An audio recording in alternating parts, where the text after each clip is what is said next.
Assalamualaikum warahmatullahi wabarakatuh.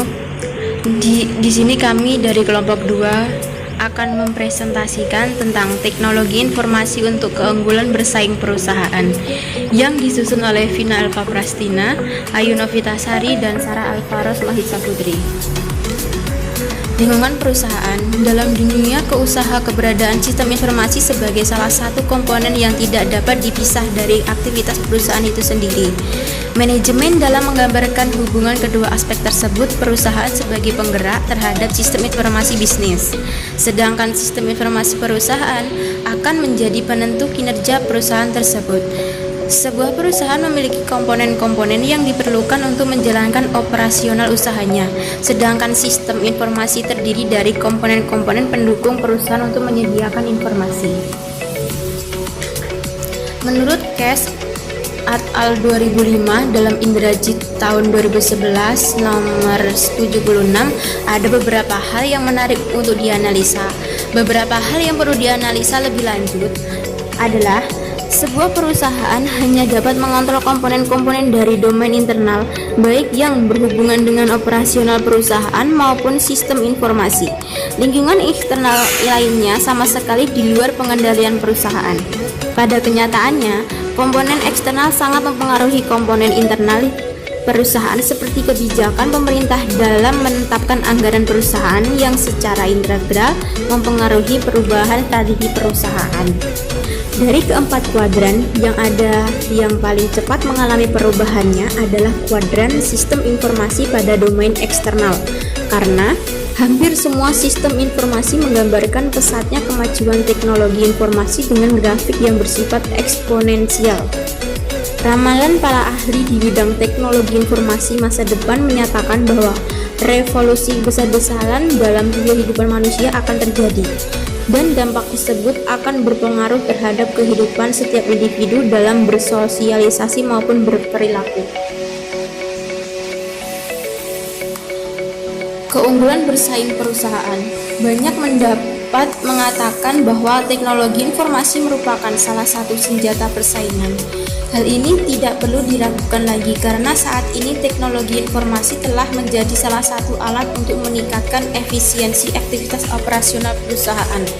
Hampir setiap perusahaan telah tampak fenomena di mana perusahaan-perusahaan yang menjadi kriteria pilihan masyarakat saat ini adalah perusahaan yang telah memiliki perangkat teknologi informasi yang sangat memadai dalam berbagai aktivitas operasional perusahaan tersebut, karena salah satu unsur penilaian masyarakat tentang kualitas perusahaan saat ini dapat dilihat dari kemampuan sebuah perusahaan dalam menyajikan produk atau jasa, diantaranya menggunakan teknologi informasi.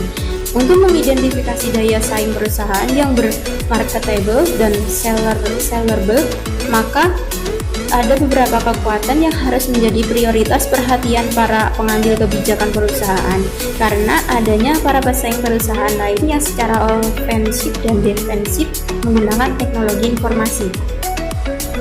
Michelle Porter 1995 dalam manajemen strategi memperkenalkan 5 forces atau 5 kekuatan yang harus dicermati oleh pihak pimpinan lembaga, yaitu persaingan antara perusahaan yang sama atau sejenis.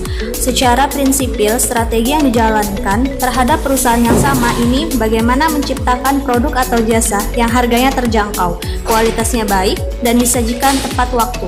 Yang menjadi ancaman di sini adalah jika para pesaing telah menggunakan teknologi informasi untuk menyajikan produk atau jasa yang cheaper, better, maupun faster. Ancaman dari perusahaan baru. Datangnya para pesaing baru dalam industri merupakan jenis ancaman kedua bagi setiap perusahaan.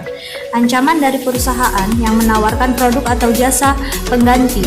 Ancaman ini datang dari kemampuan teknologi informasi untuk menciptakan produk atau jasa pengganti. Kekuatan tawar-menawar pemasok.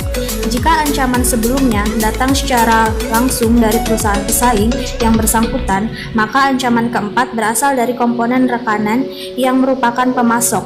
Dalam hal ini adalah para pemasok bahan baku atau SDM untuk menciptakan produk maupun jasa perusahaan yang berkualitas. Jika pemasok tersebut memutuskan hubungan atau tidak memilih lagi perusahaan sebagai rekanan, maka perusahaan yang bersangkutan tidak akan survei bahkan akan mengalami penurunan jumlah produksi dan pada akhirnya akan mengalami kebangkrutan. Kekuatan tawar-menawar pembeli. Komponen ancaman berikutnya yaitu berasal dari masyarakat atau calon konsumen perusahaan. Calon konsumen memiliki kekuatan jauh lebih besar dalam menentukan jenis maupun kualitas produk atau jasa yang ditawarkan. Menurut Indrajit 2011, strategi sistem informasi manajemen merupakan subbagian dari sebuah workpan perusahaan karena peranan sistem informasi dinilai sangat kritikal dalam mendorong kelangsungan hidup sebuah perusahaan. Ada 3 pilar utama yang harus diperhatikan dalam menyusun strategi tersebut, yaitu strategi sistem informasi. Hal pokok yang harus dipertimbangkan secara matang yaitu bagaimana mendefinisikan kebutuhan akan sistem informasi manajemen perusahaan secara umum. Karena setiap perusahaan memiliki kebutuhan informasi yang unik yang tidak hanya terbatas pada jenis maupun karakteristik informasi, namun lebih jauh menyangkut relevansi informasi yang dihasilkan, kecepatan aliran informasi dari suatu bagian ke bagian lainnya dalam sebuah perusahaan, kualitas keakuratan informasi, target nilai ekonomis informasi perusahaan yang diperoleh, batasan biaya yang harus dikeluarkan dalam pengolahan informasi perusahaan, dan struktur perusahaan sebagai pengguna informasi. 2. Kebutuhan akan strategi teknologi informasi. Dalam sebuah perusahaan adalah risiko tertentu yang akan menjadi tanggungan sehubungan dengan pemilihan salah satu teknologi informasi tertentu. Strategi sistem informasi dan strategi teknologi informasi. Strategi sistem informasi lebih menekankan kepada sisi permintaan dari perusahaan yang memerlukan sistem informasi manajemen perusahaan untuk dapat menjamin terciptanya aliran informasi yang efektif dan berkualitas. Strategi teknologi informasi dalam hal ini berada pada sisi penawaran yang akan menyediakan teknologi informasi yang sesuai dengan kebutuhan perusahaan serta menekankan teknologi yang mampu dimiliki dan dikembangkan oleh setiap perusahaan. Peranan jaringan komunikasi dalam perusahaan. Intranet jaringan internal perusahaan yang menghubungkan antar kantor pusat dan kantor cabang yang terpisah secara geografis, baik lokal maupun regional. B. Internet jaringan komputer publik yang berpotensi sebagai penghubung perusahaan dengan calon konsumen atau pelanggan perusahaan. C. Extranet jaringan yang dibangun sebagai alat komunikasi antar perusahaan pendukungnya, seperti departemen dalam perusahaan, masyarakat, pemerintah, pesaing, dan lain sebagainya. Perusahaan yang tertarik untuk melakukan IOS memiliki alasan populer yang mendasarinya, yaitu program baru. Tujuan diadakan kerjasama antara perusahaan adalah untuk menghasilkan produk jasa yang tidak mungkin dihasilkan oleh perusahaan jika berdiri sendiri. Kekayaan baru. Di samping sarana pelayanan perusahaan yang bersifat fisik, pelayanan baru juga mungkin ditawarkan oleh perusahaan yang bekerja sama. Efisiensi. Alasan pengadaan kerjasama antar perusahaan yaitu untuk efisiensi terlaksananya proses yang lebih murah dan cepat. Efisiensi merupakan ukuran apakah pengguna barang dan jasa yang dibeli dan digunakan oleh organisasi perangkat pemerintahan untuk mencapai tujuan organisasi perangkat pemerintahan dapat mencapai manfaat tertentu. Hubungan antara perusahaan dengan masyarakat.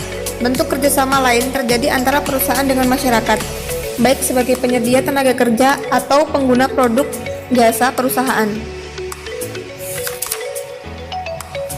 Outsourcing, menggunakan jasa lain untuk membantu melakukan aktivitas perusahaan. Perusahaan dalam menjalankan aktivitasnya tidak terlepas dari berbagai keterbatasan, baik keterbatasan sumber daya manusia, modal, maupun sarana prasarana. Membangun citra perusahaan. Besar sekali minat masyarakat untuk menjadi pelanggan sebuah perusahaan dikarenakan telah mengimplementasikan teknologi informasi yang lebih baik. Operasi bersama atau joint operation. Operasional yang dilakukan bersama-sama antar perusahaan yang pada dasarnya dibentuk untuk meningkatkan kualitas pelayanan kepada konsumen. Aliansi strategis. Hal ini merupakan bentuk kerjasama antara beberapa perusahaan untuk tujuan yang bersifat umum dan jangka panjang. Teknologi informasi sebagai aset utama perusahaan. Sumber daya manusia. Para staf bertanggung jawab perencanaan dan pengembangan teknologi informasi pada sebuah perusahaan, sehingga para staf tersebut benar-benar memiliki tanggung jawab terhadap pengoperasian teknologi informasi dan harus memiliki kompetensi untuk memecahkan masalah-masalah yang dihadapi perusahaan sehari-hari dan selalu mencari kesempatan dalam penggunaan teknologi informasi untuk kemajuan perusahaan. Teknologi. Seluruh infrastruktur teknologi informasi, termasuk perangkat keras atau hardware dan perangkat lunak atau software, dipergunakan secara bersama-sama dalam proses operasional perusahaan, karena merupakan tulang punggung terciptanya sistem yang terintegrasi dengan biaya yang relatif terjangkau untuk biaya operasional, pengembangan, maupun biaya pemeliharaan. Relasi. Yang dimaksud hal ini adalah hubungan teknologi informasi dengan pihak manajemen perusahaan sebagai pengambil keputusan. Manajemen supply chain dan sistem informasi korporat terpadu. Sistem informasi terpadu, sebuah sistem yang terdiri dari berbagai komponen data, aplikasi, dan teknologi yang saling mengkaitkan untuk mendukung kebutuhan informasi dari perusahaan. Arsitektur sistem korporat terpadu. 4 orang yang membutuhkan sistem informasi korporat terpadu dalam membangun sebuah arsitektur antara lain konsumen atau pelanggan, karena merekalah sebuah bisnis itu ada, sehingga mereka pasti membutuhkan berbagai jenis informasi terkait produk atau jasa yang mereka beli dan dikonsumsikan.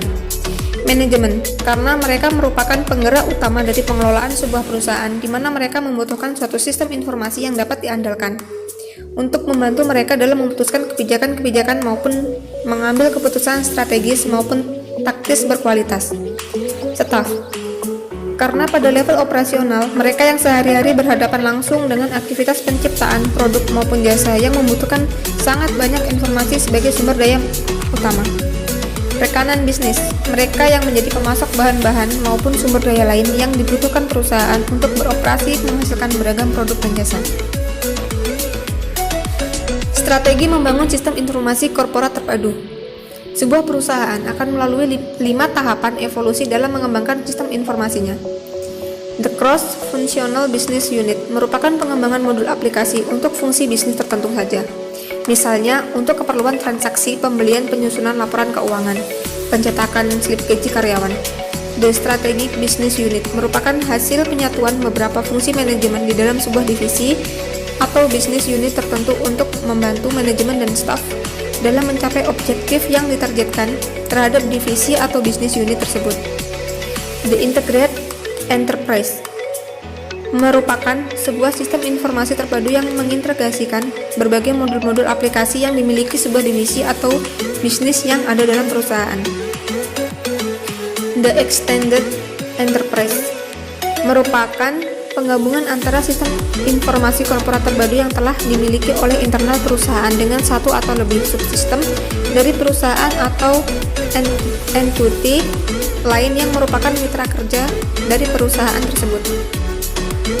The Inter-Enterprise Community merupakan hasil dari berbagai hubungan integrasi sistem informasi antar perusahaan yang ada dalam komunikasi bisnis sehingga membentuk jejaring sistem informasi yang sangat besar dan luas cangkupannya. Kesimpulannya, teknologi informasi didefinisikan sebagai teknologi yang berhubungan komputasi dengan jalur komunikasi yang membawa baik data, suara, video. Kegunaannya untuk menyediakan akses informasi seluas-luasnya, meningkatkan SDM, dan menunjang pelaksanaan tugas-tugas operasional. Teknologi informasi perusahaan tidak lepas dari dukungan pihak internal maupun eksternal. 8 elemen lingkungannya. Teknologi informasi dan komunikasi juga banyak dimanfaatkan oleh lembaga-lembaga pendidikan formal sebagai sarana untuk pembelajaran. Beberapa situs internet telah menyediakan bahan-bahan ajaran. Sekian dari presentasi kami. Mohon maaf bila ada salah kata. Wassalamualaikum warahmatullahi wabarakatuh.